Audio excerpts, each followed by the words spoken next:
دل میں تا دل بر میں تا جانان میں تے، دل میں تا دل بر میں تا جانان میں تے، روح میں تا جگر میں تا او جان میں تے.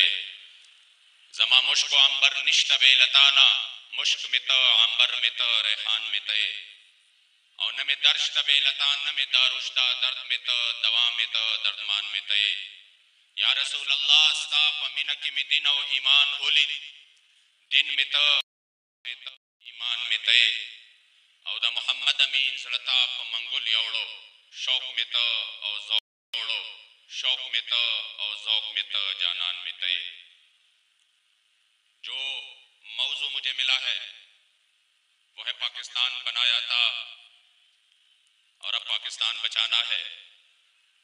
حقیقت تو یہ ہے کہ پاکستان اسلام کے نام پہ بنا، لیکن اس کے مقصد کو آج 76 سال ہو چکے ہیں کہ لوگ بھول چکے ہیں، اور انہوں نے پاکستان کا مقصد صرف روٹی کپڑا مکان روڈ اسپتال یہ بنایا کہ نہیں. ہم نے شاید اس وجہ سے تو یہ ان روحوں کے ساتھ غداری ہے جن شہداء نے اس ملک کے لیے عظیم تر قربانیاں دی. انہوں نے قربانیاں اس لیے نہیں دی کہ ہندوستان میں اسکول نہیں تھے، کالجز نہیں تھے، یونیورسٹیاں نہیں تھی، مدارس نہیں تھے، فلم انڈسٹریاں نہیں تھی. یہ سب کچھ ادھر بھی موجود تھا، لیکن 70,000 ماؤں بہنوں کی عزتیں تار تار ہوئیں اور لاکھوں مسلمان شہید ہو گئے، اور تاریخ کی سب سے بڑی ہجرت ہوئی. کس لیے؟ صرف اس لیے کہ ہمیں ایک ایسا ملک چاہیے جس میں صرف اور صرف سکہ اور نظام میرے مصطفیٰ کریم کا چل رہا ہو. میرے جد امجد فرماتے تھے منخلطانا پاکستان وقت قرآن دا پارا چپا قرآن نشی رنا دا پاکستان بسوی، او چھ دا قرآن قانون خوخ پخبل وطن کے نوی، چھ دا ظالم ہم شیطان نوی نو شیطان بسوی. پاکستان کو ہم اس وجہ سے ہمارے اسلاف نے بنایا، قربانیاں دی، جھیلیں کاٹی، اور یہ اگر کوئی کسی نے تاریخ کے ساتھ زیادتی کی ہو اور وہ شاید یہ سمجھ بیٹھا ہو کہ پاکستان مظاہروں سے کہ ہم نے بڑے احتجاج کیے تو پاکستان بنا، یا عدم تشدد کے فلسفے سے بنا، یہ تو چرچل نے بھی لکھا اپنی یادداشت میں کہ 1857 کے جنگ آزادی کے مجاہدوں کے ساتھ ہمارا ٹاکرا تھا تو وہ اس طرح مجاہد تھے کہ ان کے ہاتھوں میں جو سوٹیاں تھی وہ کام کر رہی تھی جو ہمارے توپے وہ کام نہیں کر رہے تھی.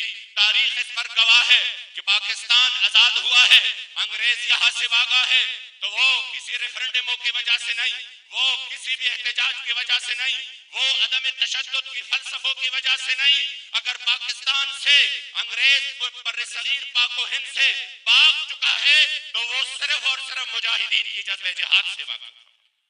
لیکن آج انہوں نے ایک طرف تو یہ زیادتی کی کہ پاکستان بنانے کے مقصد کو بھول گئے، اور دوسرے طرف اب بچانے کے لیے انہوں نے وہ فرسودہ نظام رائج کیا کہ کبھی کہتے ہیں کہ نہیں ہم قرضے لیں گے تو یہ ملک بچ جائے گا، ہم جو ہے یہ IMF کے سامنے لیٹیں گے تو یہ ملک بچ جائے گا. بابا جی ہمیشہ قبلہ امیر المجاہدین رحمت اللہ تعالی علیہ ونور اللہ مرقدہ الشریف ہمیشہ اقبال کے اس انداز میں فرماتے تھے کہ یہ مت کہنا کہ ہمارے ہاتھ میں کچھ ہے نہیں، ہم جب سے معاشی طور پر مضبوط نہیں ہوں گے.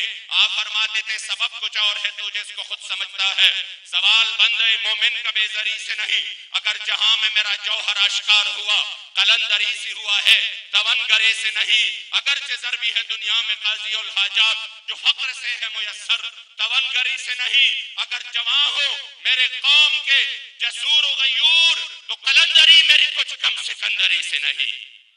آپ نے فرمایا ہمیشہ کہ نہیں اسلام اس طرح کا دین ہے کہ یہ تو اسلام کی تاریخ ہے. آپ معیشت اٹھا کے دیکھیے، ہمیشہ اگر اسلام کی تاریخ میں مسلمانوں کی معیشت اٹھی ہے تو وہ قرضوں سے نہیں، وہ خیرات اور بھیک مانگنے سے نہیں، بلکہ وہ جہاد سے اٹھی ہے، وہ مال غنیمت سے ہوتی ہے. آپ تاریخ اٹھا کر دیکھیے تو آپ کو نظر آ جائے گا کہ جب عامر ابن عبد ود کی لاش پڑی تھی اور انہوں نے کہا ہم 12,000 دینار اس کی دیتے ہیں, 12,000 نوفل کی دیتے ہیں, یہ وہ وقت تھا جو مسلمان معاشی طور پر بہت زیادہ مشکلات کا شکار تھے, لیکن سرکار نے فرمایا لا نأکل ثمن الموتا, ان کو کہہ دو یہ بدبودار جسم واپس لے جائے, ہم ان کے پیسے نہیں لیتے. اس لیے جب یہ فرانس کی بات تھی تو یہ آگے ہمیں کہتے تھے ہمارا معیشت بیٹھ جائے گا, آپ اس معاہدے سے پیچھے ہٹ جائے, ہمارا امپورٹ ایکسپورٹ خراب ہو جائے گا. یہ جو فرانس ہے یہ یورپی یونین کی رکن ملک ہے, یورپی یونین ناراض ہو جائے گا, ہمیں معاشی طور پر دھچکا لگے گا. تب حضور کے غلام اور بابا جی کے در کے فقیر ان کے سامنے کہتے تھے کہ بھلا یورپ ناراض ہو جائے تو پرواہ نہیں, لیکن سرکار کو ناراض نہیں کرنا. اگر میرے کریم آقا نے رخ انور پھیر لیا تو پھر کسی کا کوئی گزارا نہیں, وہ جہنم میں گیا. جو تجھ سے مستغنی ہوا اے خلیل اللہ کو حاجت رسول اللہ کی, آج ہی اپنے معیشت کو دیکھ لے. اسی وقت جب ہم کہتے تھے تو یہ آگے سے کہتے تم ملا لوگ ہو, جذباتی ہو جاتے ہو, اور ہم یہ بزنس کے اکائیاں وغیرہ چیک کرتے ہیں. ہمارے پاس معاشی لوگ اور معیشت والے سمجھنے والے لوگ بیٹھے ہیں, لہٰذا تم نہیں سمجھتے. ہم نے کہا وقت دکھائے گا کہ جو مرد کلندر کی بات ہے وہ ہو کے رہے گی.